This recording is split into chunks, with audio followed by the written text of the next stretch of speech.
Bihar news में स्वागत है आपका दोस्तों। मैं हूं फिरदौस गनी और आप देख रहे हैं केडीबी लाइव। दोस्तों आज हो चुका है 20 जनवरी 2024।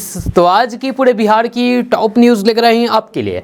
दोस्तों वीडियो शुरू करने से पहले आपको बता दें कि अगर आप नए आए हैं इस चैनल पर तो फिर चैनल को सब्सक्राइब करके बेल आइकन को प्रेस कर दीजिए और साथ ही वीडियो को लाइक कर दीजिए, अपने दोस्तों के साथ शेयर भी कीजिए। तो चलिए शुरू करते हैं आज की पूरे बिहार की टॉप न्यूज़। दोस्तों आज बिहार न्यूज़ की शुरुआत टॉप हेडलाइन के साथ करते हैं। तो बात करते हैं कि पूरे बिहार में 6 दिनों तक चलेगी भीषण शीतलहर। मौसम विभाग ने प्रचंड ठंड का किया अलर्ट जारी। सोनिया गांधी और लालू प्रसाद यादव ने भी प्राण प्रतिष्ठा में जाने से कर दिया है इनकार। जाने क्या बोले आरसीपी सिंह। बिहार के किसानों को नहीं मिल पा रहा है लोन, 80% के पास नहीं है किसान क्रेडिट कार्ड। कृषि मंत्री ने बैंकों पर लिया एक्शन। बिहार में अब एक ही खेत में होगा मखाना, मछली और सिंघाड़े का उत्पादन। तेजस्वी यादव ने बिहार को दिखाया दुबई का सपना, बोले हम आपको पूरी गारंटी देते हैं। बिहार के सरकारी स्कूलों में लड़कियां लड़कों से भी आगे, ग्रामीण इलाकों में इतने प्रतिशत बेटियां ऑनलाइन पढ़ाई करके ले रही है सहारा। जितन राम मांझी को अशोक चौधरी ने दिया जवाब, कहा आपको आत्म सुधार की है आवश्यकता। बिहार में करोड़ों का है कोचिंग बाजार, केंद्र सरकार ने लगाई कई पाबंदी, जाने क्या होगा बदलाव। ईपीएफओ का बड़ा फैसला, अब आधार को नहीं माना जाएगा डेट ऑफ बर्थ प्रूफ, ये डॉक्यूमेंट्स होंगे मान्य। नीतीश से मिलने पहुंचे लालू प्रसाद यादव, होने वाला है बड़ा खेला। क्या बिहार में कुछ बड़ा होने जा रहा है? जेडीयू विधायकों को पटना में रहने की दी सलाह। 500 रुपए दीजिए 40 नंबर लीजिए, पास कराने के नाम पर मास्टर साहब ने की है उगाही। कहां का है मामला, आगे आपको बताएंगे विस्तार से। नीतीश कुमार से मुलाकात करके बाहर निकले तेजस्वी यादव, निकाल दी अपनी भड़ास, दी बड़ी जानकारी। भाजपा विधानमंडल दल की बैठक आयोजित, नीतीश कुमार बीजेपी की सदस्यता लें तो होगा स्वागत, सम्राट चौधरी का बड़ा बयान। बिहार में 25 जनवरी तक हो सकता है बड़ा सियासी उलटफेर, जितन राम मांझी ने दिया संकेत, विधायकों को खास निर्देश। नीतीश कुमार की टेंशन बढ़ाएंगे राकेश टिकैत, 21 जनवरी को इस जिले में करेंगे किसान आक्रोश सभा। नीतीश कुमार फिर करेंगे एनडीए में वापसी, अमित शाह के बयान के बाद बिहार में सियासी अटकलें तेज। जो नीतीश कुमार के साथ रहेंगे उनके पद चिन्हों पर चलना होगा, जेडीयू ने दिखाए तेवर। सत्ता जाने से डर रहे हैं तेजस्वी लालू, विजय सिन्हा ने दिखाया आईना। दोस्तों अब बात करेंगे विस्तार से। तो बात करते हैं कि राज्य सुप्रीमो लालू प्रसाद यादव और फिर उप मुख्यमंत्री तेजस्वी यादव ने शुक्रवार की सुबह मुख्यमंत्री नीतीश कुमार से उनके आवास पर भेंट की, यानी कि मुलाकात की। सुबह 11:30 बजे जैसे ही लालू प्रसाद और फिर तेजस्वी एक मंच पर पहुंचे तो फिर सियासी गलियारों में तरह तरह के कयास लगाए जाने लगे। जब वहीं लगभग 45 मिनट के इस मुलाकात के बाद जब लालू और तेजस्वी बाहर निकले तो फिर इस मुलाकात को एक सामान्य मुलाकात कहा। तेजस्वी ने कहा कि महागठबंधन में सब कुछ ठीक है, जब हम लोग मुख्यमंत्री नीतीश कुमार के नेतृत्व में मिलकर के चुनाव लड़ेंगे, बिहार में भाजपा का सुपड़ा साफ होगा। तेजस्वी यादव ने कहा कि गठबंधन में किसी भी तरीके के गांठ से स्पष्ट इनकार करते हुए कहा कि सीट शेयरिंग को लेकर के किसी तरीके का कोई भी विवाद नहीं है। दोस्तों किसान नेता राकेश टिकैत 21 जनवरी को बिहार के खगड़िया आ रहे हैं, जब वे चौथम के हटनिया मैदान में किसान जन आक्रोश सभा को संबोधित करेंगे। किसान जन आक्रोश सभा का आयोजन बिहार किसान मंच के बैनर तले किया गया है। इसको लेकर के बिहार किसान मंच की ओर से लगातार जनसंपर्क अभियान चलाया जा रहा है। बेलदौर बाजार स्थित सामुदायिक भवन में किसानों की बैठक आयोजित की गई, जिसकी अध्यक्षता अश्विनी शर्मा ने किया। यह संचालन डॉक्टर नीतीश कुमार ने किया है। इस मौके पर सभी ने 21 जनवरी को आयोजित किसान जन आक्रोश सभा को सफल बनाने का संकल्प लिया। निर्णय लिया गया है कि बेलदौर से बड़ी संख्या में किसान जम जुट करके चौथा हम पहुंचेंगे। बिहार किसान मंच के प्रदेश अध्यक्ष धीरज सिंह टुडू ने बैठक को संबोधित करते हुए कहा कि किसानों के हित के लिए लगातार शांतिपूर्ण तरीके से आंदोलन जारी है।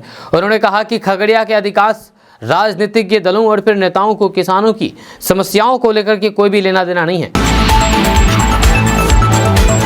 बिहार की सियासत नए साल में नए नए रंग दिखा रही है। जब पहले नीतीश कुमार के नाराज होने की अटकलें लगाई जा रही थी, जब इसके बाद लोकसभा चुनाव की सीट शेयरिंग और फिर INDI की घटक दलों के नेताओं की बयानबाजी का सिलसिला बढ़ा है। जब इसके बाद नीतीश कुमार को संयोजक बनाने को लेकर के बयानबाजी हुई और एक बार फिर से नाराजगी की अटकलें लगाई जाने लगी है। इस बीच मकर संक्रांति पर राबड़ी आवास पर लालू प्रसाद यादव और नीतीश कुमार की मुलाकात, दहीचूरा भोज पर मुलाकात हुई। इस बीच जदयू और राजद के नेताओं की ओर से दिए जा रहे सियासी बयानों से INDI में खटपट की अटकलों को लेकर फिर से बल मिलने लगा है। हालांकि जदयू, राजद, कांग्रेस इन सभी के शीर्ष नेताओं ने अब तक गठबंधन को एकजुट ही बताया है। बहरहाल बिहार के ताजा बदलते घटनाक्रम के कारण सियासी अटकलें एक बार फिर से तेज हुई है। जहां RJD सुप्रीमो लालू प्रसाद यादव और उप मुख्यमंत्री तेजस्वी यादव ने शुक्रवार की सुबह मुख्यमंत्री नीतीश कुमार से मुलाकात की। ये मुलाकात CM आवास पर हुई। जब लालू प्रसाद और तेजस्वी यादव एक साथ मुलाकात करने पहुंचे तो सियासी कयास लगने भी शुरू हो गए हैं। हालांकि करीब 45 मिनट बाद लालू तेजस्वी ने बयान दिया है कि ये एक सामान्य मुलाकात थी, महागठबंधन में सब कुछ ठीक है। इस दौरान बहरहाल इसे लेकर के सियासी कयासबाजी जारी है। इस मुलाकात के बारे में और भी कुछ जानकारी खुद तेजस्वी यादव ने मीडिया से शेयर की है। कुछ दिन पहले ही RJD के मुख्य प्रवक्ता शक्ति यादव ने प्रेस को वार्ता करके बयान दिया था कि पिछले 15 महीने में जितनी नौकरी बिहार में दी गई है जब उतनी कभी नहीं दी गई है। और ये सब तब हुआ जब से नीतीश कुमार की अगुवाई में तेजस्वी यादव और नीतीश कुमार की सरकार बनी है। RJD के मुख्य प्रवक्ता के बयान के बाद जदयू के वरिष्ठ मंत्री अशोक चौधरी का बयान आया, जिससे साफ साफ झलकता है कि जदयू को RJD की ये बातें ठीक नहीं लगी। अशोक चौधरी ने कहा है कि नीतीश कुमार बिहार के प्रथम दर्शक रहे हैं। यह उनकी दूरदर्शिता से ही प्रदेश आगे बढ़ा है। जहां तक नौकरी और रोजगार का सवाल है, गठबंधन किसी का भी रहता है, लेकिन नीतियों का निर्धारण और उसे जमीन पर उतारने का काम नीतीश कुमार के नेतृत्व में ही किया जाता है। अशोक चौधरी जोर देकर कहते हैं कि 60 निश्चय पार्ट 2 में नीतीश कुमार जी ने स्पष्ट तौर पर कह दिया था कि हम 10 लाख नौकरी और फिर 10 लाख रोजगार देंगे, और जो रोजगार दिया जा रहा है ये उसी का हिस्सा है। जो हमारे साथ जो भी आते हैं उन्हें नीतीश कुमार के पद चिन्हों पर चलना ही पड़ता है। ये हर फैसले का निर्णय करने का काम, धन उपलब्ध कराने का काम सहित सभी बाकी काम नीतीश कुमार ही करते हैं। इसमें कोई भी बहस नहीं है। RJD के नेता क्या कहते हैं इससे हमें कोई भी फर्क नहीं पड़ता। दोस्तों, बिहार में 25 जनवरी तक बहुत बड़ा सियासी उलटफेर हो सकता है, खेला हो सकता है। जी हां, जीतन राम मांझी ने ये संकेत दे दिए हैं। आपको बता दें कि बिहार के मुख्यमंत्री नीतीश कुमार क्या आने वाले दिनों में NDA के साथ हो जाएंगे, चले जाएंगे। उन्हें लेकर के चल रही अटकलबाजियों के बीच सियासतदानों की टिप्पणियां भी कई तरीके के संकेत दे रही है। जब पिछले दिनों ही केंद्रीय गृह मंत्री अमित शाह से सवाल किया गया था कि क्या नीतीश कुमार जैसे नेता अगर NDA में आना चाहें तो उन्हें शामिल किया जाएगा। इस पर अमित शाह ने भी जवाब दिया था कि सियासत तो और जो सो नहीं चलता, अगर ऐसा कोई प्रस्ताव आएगा तो फिर विचार किया जाएगा। जब उनके इन बयान से भी बल मिला है कि नीतीश कुमार को लेकर के NDA में बेहतर खाने को भी खिचड़ी पक रही है। इन सब के बीच अब बिहार के पूर्व मुख्यमंत्री जीतन राम मांझी ने भी एक और अहम संकेत दे दिए हैं। जीतन राम मांझी ने शुक्रवार को अपने सोशल मीडिया पर एक पोस्ट करके बड़े सियासी उलटफेर की अटकलों को हवा दे दी है। आपको बता दें कि मांझी के इस बयान को बेहद अहम माना जा रहा है, या शायद बिहार में सियासी उलटफेर का कोई खेल हो सकता है। इसके पहले जीतन राम मांझी की दिल्ली में चिराग पासवान और उपेंद्र कुशवाहा से मुलाकात हुई थी। तीनों नेताओं ने चिराग पासवान के घर में मुलाकात की और फिर साथ ही रात का खाना भी खाया। सूत्रों के अनुसार इस मुलाकात के पीछे मूल कारण बिहार को लेकर के आगे की रणनीति बनाना था। जब बिहार में अगर नीतीश फिर से NDA के साथ होते हैं तो फिर उस स्थिति में इन तीनों नेताओं की क्या भूमिका होगा, तीनों कितनी सीटों पर चुनाव लड़ने को लेकर के दावा करेंगे और नीतीश कुमार से कैसे सामंजस्य बैठाएं, इन मुद्दों पर बात होने की खबर है। दोस्तों, बिहार के गया में एक हेडमास्टर प्रैक्टिकल परीक्षा पास कराने के नाम पर छात्रों से 500 रुपये ले रहे हैं। आरोप है कि जो छात्र पैसे देने के लिए तैयार नहीं है उन्हें हेडमास्टर परीक्षा में फेल करने की धमकी दे रहे हैं। छात्र से पैसे लेते हेडमास्टर का वीडियो वायरल हो रहा है, जहां वीडियो गया जिले के डुमरिया प्रखंड के भंगिया पंचायत स्थित उत्क्रमित मध्य विद्यालय का है। खुलेआम पैसे ले रहे हेडमास्टर की पहचान मनीष कुमार के रूप में हुई है। छात्रों से पैसे वसूलने का आरोप है, बल्कि उन पर छात्रों ने स्कूल में बैठा करके अश्लील वीडियो देखने का भी आरोप लगाया है। साथ ही उन पर स्कूल में महिला शिक्षिकाओं के सामने खैनी खाने का भी आरोप छात्रों ने लगाया है। स्कूल के शिक्षक विकास कुमार और अमित कुमार ने कहा है कि प्राचार्य की हरकतों की वजह से उन्हें कई बार परेशानियों का सामना करना पड़ता है। वे खुलेआम महिला शिक्षिकाओं के सामने बैठ करके तंबाकू का सेवन करते हैं। जहां वहीं वीडियो वायरल होने के बाद प्राचार्य मनीष कुमार ने पैसे लेने के सवाल पर कहा कि उन्होंने किसी से पैसे नहीं मांगे थे, जब बच्चे अपनी खुशी से पैसे दे रहे थे इसलिए वो पैसे ले रहे थे। दोस्तों, बिहार की राजनीति में बड़े उलटफेर की संभावना बढ़ गई है। प्रधानमंत्री नरेंद्र मोदी की बेतिया में प्रस्तावित 13 जनवरी की रैली को टाल दिया गया है। अब ये रैली 27 जनवरी को होने वाली है। जहां इससे पहले मकर संक्रांति और फिर प्राण प्रतिष्ठा की 22 जनवरी की तिथि के बीच का समय काफ़ी महत्वपूर्ण है। इस दौरान बिहार की सियासत में बहुत बड़े बदलाव के संकेत मिल रहे हैं। आने वाले समय में एनडीए का हिस्सा नीतीश कुमार बन सकते हैं, ये सियासत मिल रहे हैं। राजनीति के अंदर खाने से बड़ी खबर सामने आ रही है कि जेडीयू के मंत्री और विधायकों को पटना में ही रहने का निर्देश दिया गया है। ऐसा क्यों है, इसको लेकर के कई तरह की खबरें भी सामने आ रही है। बताया जा रहा है कि एक बार फिर से बिहार की राजनीति में उथल पुथल हो सकता है और फिर गठबंधन का नया स्वरूप सामने आ सकता है। आरजेडी और जेडीयू की सीट शेयरिंग को लेकर के अलग अलग राय कहीं ना कहीं ये इशारा भी कर रहा है कि बिहार की राजनीति में सब कुछ सहज नहीं है, और फिर कुछ बड़ा होने वाला है। कई मसलों पर राजद और जदयू की राय अलग अलग है। 24 जनवरी को कर्पूरी ठाकुर की 100वीं जयंती पर ये दोनों ही दल अपना अलग अलग कार्यक्रम करने जा रहे हैं। दरअसल पहले जदयू ने कर्पूरी जयंती की सभा कैंसिल की थी, मगर राजद ने 23 जनवरी को भव्य जयंती समारोह की घोषणा के बाद जेडीयू ने उसके अगले दिन ही वेटरनरी कॉलेज में ग्राउंड में जयंती का ऐलान कर दिया। पूरे पटना में माइकिंग के जरिए आमंत्रण किया जा रहा है। जाहिर सी बात है कि अब आरजेडी और जेडीयू आमने सामने हैं। जी हाँ, अलग अलग रैलियों के आयोजन के साथ ही सीट शेयरिंग को लेकर के लालू प्रसाद यादव का बयान भी काफी दिलचस्प है। नीतीश कुमार की पार्टी जेडीयू ने जहां 17 सीटों पर लड़ने की घोषणा की और इंडिया अलायंस में जल्द से जल्द सीट शेयरिंग की मांग उठाई, वहीं पर लालू प्रसाद यादव साफ और स्पष्ट रूप से कह रहे हैं कि सीट शेयरिंग की जल्दी क्या है। ये दोनों ही संकेत बिहार की राजनीति की काफी कहानी कह देती है। तो दोस्तों, प्रधानमंत्री नरेंद्र मोदी शुक्रवार को महाराष्ट्र दौरे पर पहुंचे, जहां उन्होंने हजारों करोड़ रुपए के विकास परियोजनाओं की सौगात दी। प्रधानमंत्री नरेंद्र मोदी ने सोलापुर में विकास परियोजना का उद्घाटन किया। इस दौरान उन्होंने लोगों को संबोधित भी किया। प्रधानमंत्री नरेंद्र मोदी अपने संबोधन के वक्त भावुक हो गए। प्रधानमंत्री नरेंद्र मोदी ने कहा कि अटल आवास योजना के तहत बने घरों को देख करके आया और फिर मुझे लगा कि काश मैं भी बचपन में इस तरह के घर में रह पाता। प्रधानमंत्री नरेंद्र मोदी इतने इमोशनल हो गए कि उन्होंने कुछ देर के लिए अपना भाषण रोक दिया और पानी पीने लगे। पीएम मोदी महाराष्ट्र में PMAY शहरी योजना के तहत तैयार किए गए घरों के बारे में बात करते हुए भावुक हो गए, जिन्हें हथकरघा श्रमिकों, विक्रेताओं, पावरलूम श्रमिकों, कचरा बीनने वालों, बीड़ी श्रमिकों, ड्राइवरों जैसे लाभार्थियों को सौंपा जाना है। महाराष्ट्र के सोलापुर में प्रधानमंत्री नरेंद्र मोदी ने कहा है कि हमारे देश में लंबे समय तक गरीबी हटाओ के नारे लगते रहे, लेकिन गरीबी नहीं हटी। जब गरीबों के नाम पर योजनाएं तो बनाई जाती थी, लेकिन उनका लाभ गरीबों को नहीं मिल पाता था। जब उनके हक का पैसा बिचौलिया लूट लेते थे। जब पहले की सरकारें की नीति, नियत और निष्ठा कटघरे में थी। प्रधानमंत्री नरेंद्र मोदी ने कहा है कि 2014 में सरकार बनते ही मैंने कहा था कि मेरी सरकार गरीबों के लिए समर्पित सरकार है, इसीलिए हमने एक के बाद एक ऐसी योजना लागू की है जिससे गरीबों की मुश्किलें कम हो और फिर उनका जीवन आसान बने।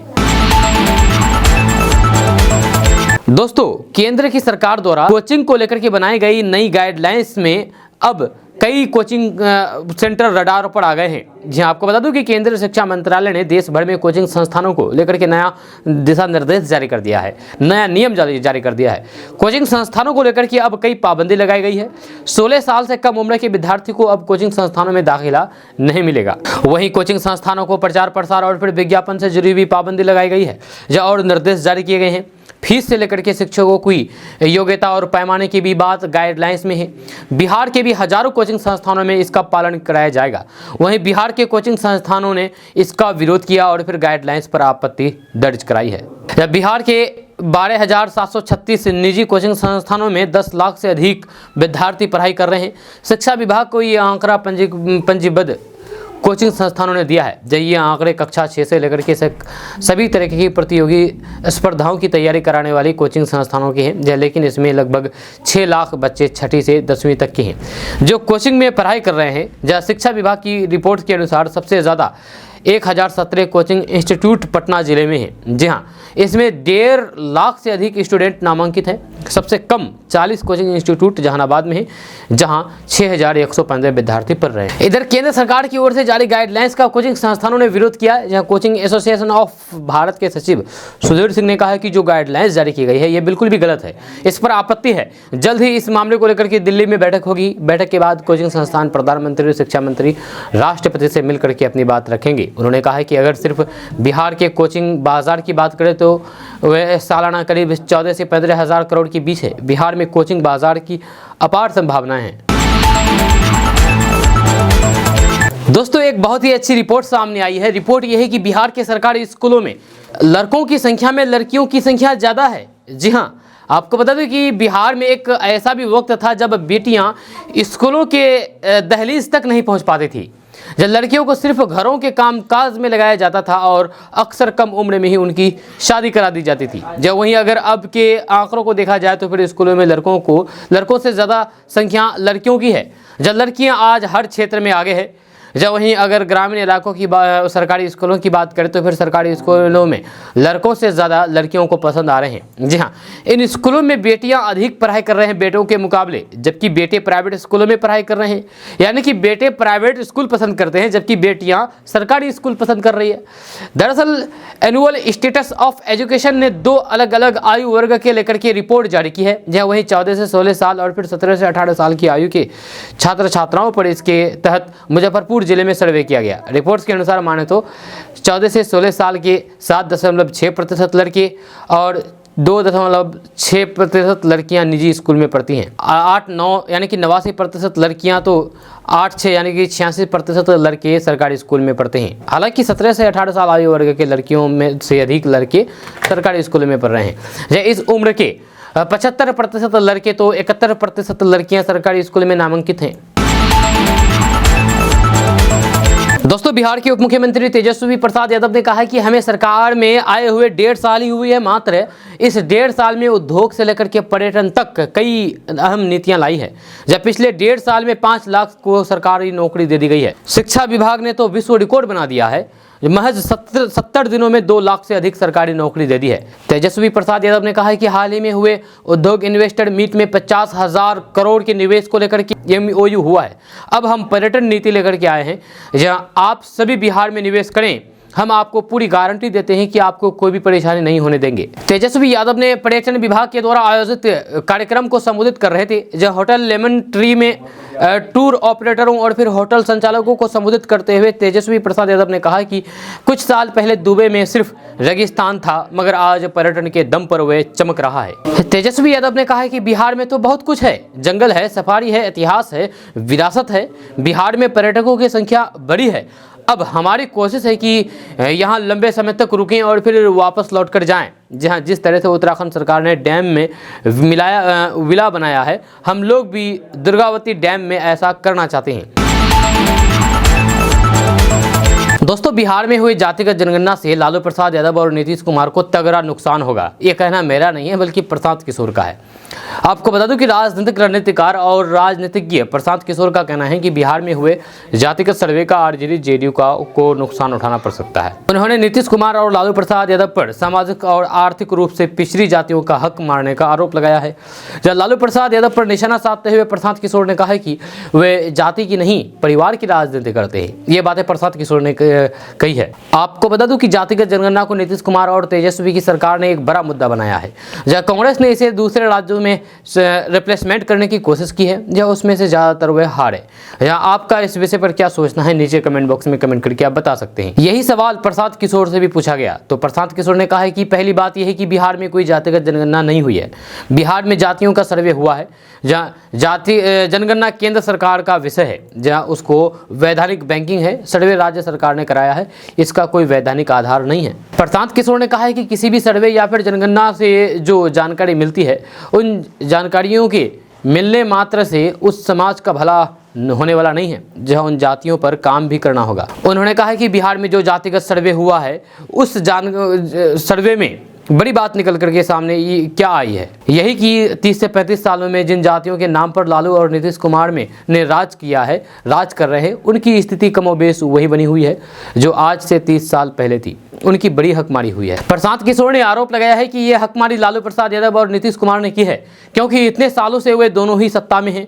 उन्होंने सवाल किया है कि पूरे जदयू और आरजेडी में कितने अति पिछड़ा और फिर दलित समाज के लोगों को मंत्री बनाया गया है। प्रशांत किशोर का मानना है कि लालू प्रसाद नीतीश को जातिगत सर्वे का भारी नुकसान होगा, जैसे कांग्रेस को हुआ है। मंडल कमीशन के बारे में बताते हुए उन्होंने कहा कि मंडल कमीशन आने के बाद इन लोगों को फायदा हुआ था। इसकी वजह से ये थी कि उस समय ये लोग ये कहने में कामयाब रहे हैं कि अग्रणी जातियों के शासन से सारा समाज पीछे छूट गया। इससे सामाजिक तौर पर जिन्हें अग्रणी जातियों कहा जाता है उसको जनता ने बिल्कुल भी बेदखल कर दिया है। लेकिन आज उन अग्रणी जातियों की जगह पर कौन है? अगर जनता फिर से वही हिसाब करे जो मंडल कमीशन के समय किया था, तो फिर इसका सबसे बड़ा नुकसान लालू नीतीश को ही होगा, क्योंकि सत्ता इनके पास है। दोस्तों, कांग्रेस नेता राहुल गांधी भारत जोड़ो न्याय यात्रा पर है। इस दौरान वे बिहार भी आएंगे। जी हाँ, वहीं बिहार के पूर्णिया में राहुल गांधी की बड़ी रैली होने वाली है। वहीं राहुल गांधी की इस रैली में शामिल होने के लिए बिहार कांग्रेस की ओर से सीएम नीतीश कुमार से आग्रह किया गया है। जब प्रदेश कांग्रेस अध्यक्ष अखिलेश प्रसाद सिंह और फिर विधायक दल के नेता शकील अहमद खान ने बीते दिन इसको लेकर के सीएम नीतीश कुमार से मुलाकात की है। जब कांग्रेस प्रदेश अध्यक्ष ने सीएम नीतीश कुमार को राहुल गांधी के कार्यक्रम की जानकारी देते हुए उन्हें पूर्णिया में होने वाली रैली में शामिल होने का निमंत्रण भी दिया है। अखिलेश सिंह ने बताया है कि पूर्णिया में राहुल गांधी की बड़ी सभा होगी। इस सभा का आयोजन 27 या फिर 28 जनवरी को होगी। बीते 14 जनवरी से राहुल गांधी न्याय का हक मिलने तक के नारे के साथ मणिपुर से रवाना हुए हैं। मणिपुर के थोबल से उन्होंने भारत जोड़ो न्याय यात्रा शुरू किया। इसमें देश भर के कांग्रेस नेता शामिल हो रहे हैं। जहां राहुल गांधी 67 दिन में 6700 किलोमीटर की यात्रा करेंगे। यात्रा में देश पूर्वोत्तर राज्यों से पूर्वी राज्यों और फिर मध्य भारत होते हुए पश्चिम भारत के मुंबई में इसकी समाप्त होगी। ये यात्रा 67 दिनों में 15 राज्यों और 110 जिलों से होकर के गुजरेगी। यात्रा बिहार में भी कई जिलों से होकर के गुजरेगी। इस दौरान राहुल गांधी करीब 6000 किलोमीटर का सफर तय करेंगे। ये यात्रा 2 महीने तक चलने वाली है। आपको बता दें कि बिहार के किशनगंज, अररिया, पूर्णिया, कटिहार सहित 7 जिलों में 425 किलोमीटर यात्रा होगी। राहुल गांधी इस दौरान एनडीए के खिलाफ मजबूती से चुनावी मैदान में उतरेंगे। वहीं इसी कड़ी में राहुल गांधी पूर्णिया में भी बड़ी सभा का आयोजन करेंगे। इस सभा में शामिल होने के लिए सीएम नीतीश कुमार को निमंत्रण दिया गया है। दोस्तों, बिहार के किसानों के लिए बड़ी खबर सामने आ रही है। बिहार के मखाना उत्पादन करने वाले किसान अब एक ही खेत में मखाना, मछली और फिर पानी फल सिंघारा का उत्पादन कर सकेंगे। इसके लिए किसानों को ट्रेनिंग दी जाएगी।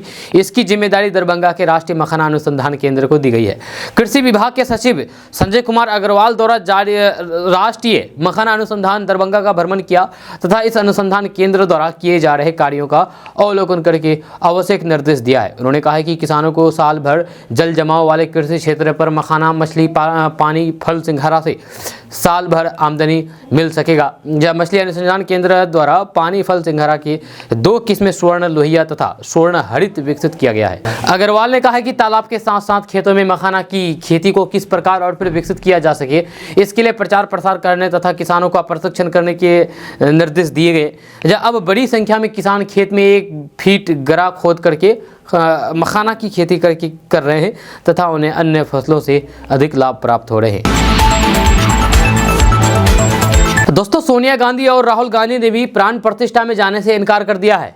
आपको बता दें कि देश में राम मंदिर के मुद्दे पर सियासत जारी है। एक तरफ विपक्ष के नेताओं की ओर से कहा जा रहा है कि बीजेपी राजनीति कर रही है, तो फिर वहीं दूसरी ओर से इस पर सफाई देते हुए भारतीय जनता पार्टी और एनडीए की नेता तंज भी कस रहे हैं। पूर्व केंद्रीय मंत्री और बीजेपी नेता आरसीपी सिंह ने भी अपनी प्रतिक्रिया दी है सवाल पर कि सोनिया गांधी और राहुल गांधी ने राम मंदिर की प्राण प्रतिष्ठा में जाने से इनकार कर दिया। इस पर उन्होंने कहा कि देखिए, उनकी पार्टी का स्टैंड है, इसमें हम लोग क्या कहेंगे। सोनिया गांधी का तो हम नहीं जानते, लेकिन लालू प्रसाद यादव को आपने 1-2 महीने पहले देखा होगा।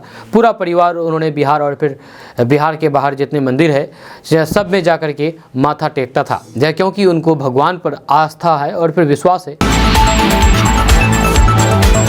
दोस्तों, बिहार के पूर्व उप मुख्यमंत्री एवं भारतीय जनता पार्टी यानी कि भाजपा के राज्यसभा सांसद सुशील कुमार मोदी ने राज्य सरकार से अपील करते हुए कहा है कि अयोध्या में राम जन्मभूमि मंदिर में राम की प्राण प्रतिष्ठा समारोह में ऐतिहासिक अवसर पर दर्शन पूजन करने या फिर उसका सीधा प्रसारण देखने के लिए सभी सरकारी कार्यालयों और फिर शैक्षणिक संस्थानों में 22 जनवरी को आधे दिन का अवकाश घोषित किया जाए। सुशील कुमार मोदी ने गुरुवार को बयान जारी करके कहा है कि अयोध्या में 500 साल के लंबे संघर्ष के बाद सर्वोच्च न्यायालय के निर्णय, सबकी सहमति और फिर धार्मिक मान्यताओं का पालन करते हुए भव्य राम मंदिर के निर्माण से देश विदेश के कोटे कोटे हिंदुओं में जो उत्साह है उसका आदर होना चाहिए। उन्होंने कहा कि केंद्र सरकार ने अपने सभी कार्यालयों, औद्योगिक प्रतिष्ठानों और फिर केंद्र संस्थानों में 22 जनवरी को दोपहर 2:30 बजे तक अवकाश रखने की घोषणा करके बहुसंख्यक समुदाय की धार्मिक भावना का सम्मान किया है। ये एक सराहनीय निर्णय है। वही भाजपा सांसद ने कहा है कि बिहार में भी हिंदू समाज के लोग 22 जनवरी को दिन में पूजा पाठ और फिर शाम को दीपावली मनाने वाले हैं। यह सरकार को इस बड़े समुदाय की आस्था का सम्मान करते हुए राजनीति से ऊपर उठ करके आधे दिन की छुट्टी घोषित करनी चाहिए। दोस्तों, जैसे कि आपको पता होगा कि किसान क्रेडिट कार्ड योजना चल रही है बिहार सरकार की तरफ से, इस योजना को लागू की गई है। लेकिन सबसे बड़ी बात यह है कि किसान क्रेडिट कार्ड योजना के तहत बिहार के किसानों को लोन नहीं मिल पा रहा है। जहाँ यही नहीं, 80% किसान के पास किसान क्रेडिट कार्ड है ही नहीं। ये सबसे बड़ी खबर है। आपको बता दें कि पशुपालन और मछली पालन के लिए किसानों को बैंकों से लोन नहीं मिल पा रहे हैं। जब बैंकर्स कमेटी की हर बैठक में सरकार बैंकों को अधिक से अधिक किसानों को किसान क्रेडिट कार्ड देने का निर्देश देती है, इसके बावजूद भी बैंकों से किसानों को कम किसान क्रेडिट कार्ड मिल रहे हैं। जी हाँ, बिहार में कृषि विभाग के पोर्टल पर कुल 1,98,64,126 किसान निबंधित है। या इसमें लगभग 38 लाख किसानों के पास ही किसान क्रेडिट कार्ड है। जबकि प्रधानमंत्री किसान सम्मान निधि योजना से जुड़े हुए सभी किसानों को किसान क्रेडिट कार्ड यानी कि KCC देने की योजना है। यानी कि 36 लाख ऐसे किसान हैं जिन्हें PM किसान सम्मान निधि योजना से सहायता तो मिलती है, लेकिन उनके पास किसान क्रेडिट कार्ड नहीं है। बिना किसान क्रेडिट कार्ड वाले किसानों का आंकड़ा भी बैंकों के पास है। बिहार के 75.66 लाख यानी कि 75,66,000 किसानों को PM किसान सम्मान निधि योजना के तहत लाभ मिलता है। PM किसान सम्मान निधि योजना के सभी किसानों को किसान क्रेडिट कार्ड दिलाने का निर्देश वित्त मंत्रालय ने बैंकों को दिया था, लेकिन नहीं मिल पा रहा है। दोस्तों, केंद्र सरकार ने गुरुवार को एक बहुत बड़ा फैसला लेते हुए कोचिंग सेंटरों पर नकेल कसी है। जय सरकार ने प्राइवेट शिक्षण संस्थानों के लिए नई गाइडलाइंस जारी करते हुए आदेश दिया है कि 16 साल से कम उम्र के वाले विद्यार्थियों को कोचिंग नहीं जाना होगा, नहीं जा सकते हैं। जय सरकार ने कहा है कि इन आदेशों की अवहेलना करने वालों पर 1 लाख रुपए तक का जुर्माना वसूला जाएगा। कोचिंग सेंटर का रजिस्ट्रेशन रद्द हो सकता है।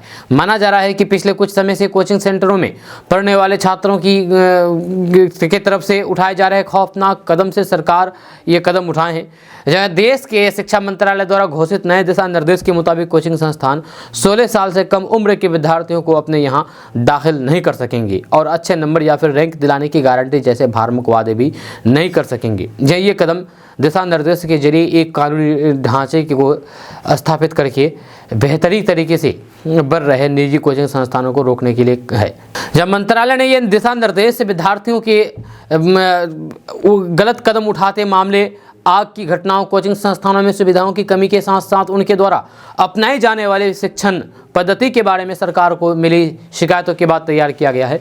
दिशा निर्देश में कहा गया है कि कोई भी कोचिंग संस्थान स्नातक से कम योग्यता वाले शिक्षकों को नियुक्त नहीं करेगा। कोचिंग संस्थान विद्यार्थियों के नामांकन के लिए माता पिता को भ्रामक वादे या फिर रैंक अच्छा देने की गारंटी नहीं दे सकते हैं।